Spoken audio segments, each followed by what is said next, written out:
Students, today we are going to learn EVS 1, Chapter 19, Constituents of Food, Part 1.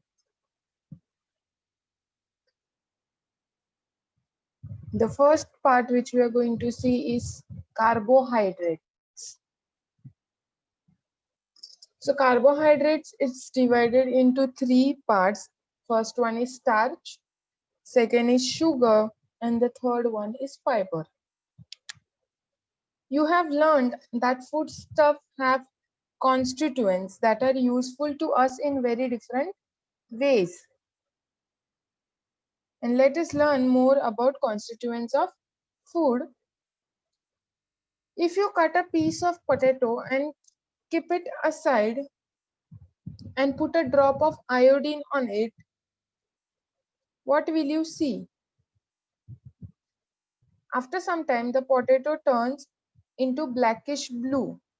And what is this blackish blue? This starch in it turns blackish blue when it comes in contact with iodine. And so we can infer that there is starch in potato. Sago. Sago means sabudana, which we eat. Sweet potato also contains starch. Also cereals like jawar, bajra, wheat, rice contains a lot of starch. And we get flour from these grains. These grains form our staple diet. We get energy from this starchy food. And our body uses this energy for different kinds of work. This energy also keeps our body suitably warm. The warmth which our body needs, these substances keeps our body warm. So vegetables like potato, sweet potato, also sago, and cereals like jawar, bajra, wheat, and rice contains a lot of starch, and this starch is important for our diet. The next point is sugar. Foodstuffs that taste sweet contain different kinds of sugar. For example, we can get jaggery and table sugar from the sugar cane.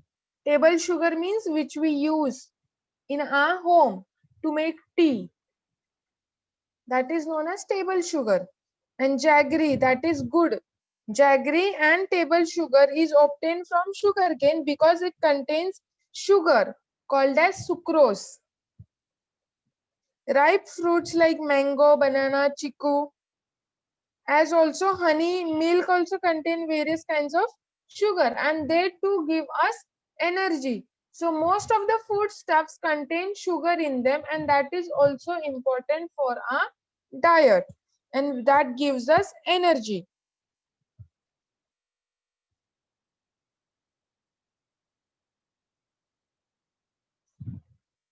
Also,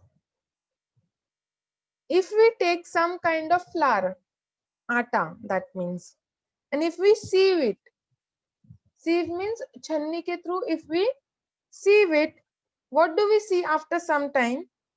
That the small particles come down and the larger particles sit on the top. When the grains like jawar, wheat is ground into flour, the particles in the flour are not alike.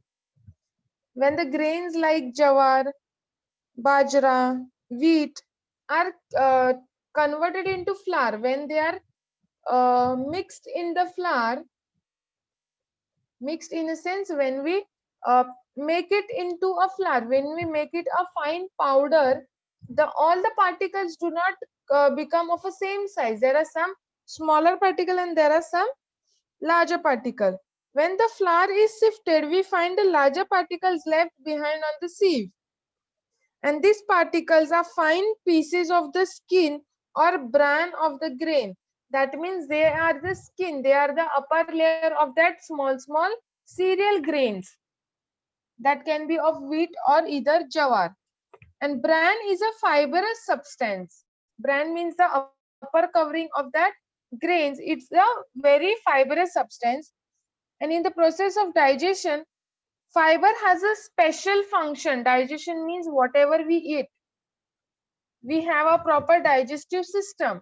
So in this digestive function process, in this digestion process, fiber has a special function. Fibrous substances help the food to move forward in the alimentary canal at the right speed. And the undigested food is of no use to the body. Fiber helps to form stool from this undigested food. So whatever digestive substances is there, fiber helps is to move to the alimentary canal in a right speed. And whatever undigested food is there, which is of no use, fiber helps to form stool. Stool means unwanted substance, excreta. And the fiber is also called as roughage. Fruits and vegetables, especially their skin, whole grains and pulses are the source of food. Sometimes we sieve the flour and use the smaller particle and throw the larger particle. But we should not do it like that, because the skin, the bran has more fiber in it. If a food does not contain enough fiber, it can lead us to constipation. Constipation means we won't get proper motion. We won't get proper excreta. That leads to constipation. And up to now, we have learned about 3 types of substance present in our food: starch, sugar, and fiber. These substances are together called carbohydrates. And the most important use of carbohydrates is to produce energy, is to provide energy to the body. Here we come to an end of the part 1. I hope you all have understood part 1.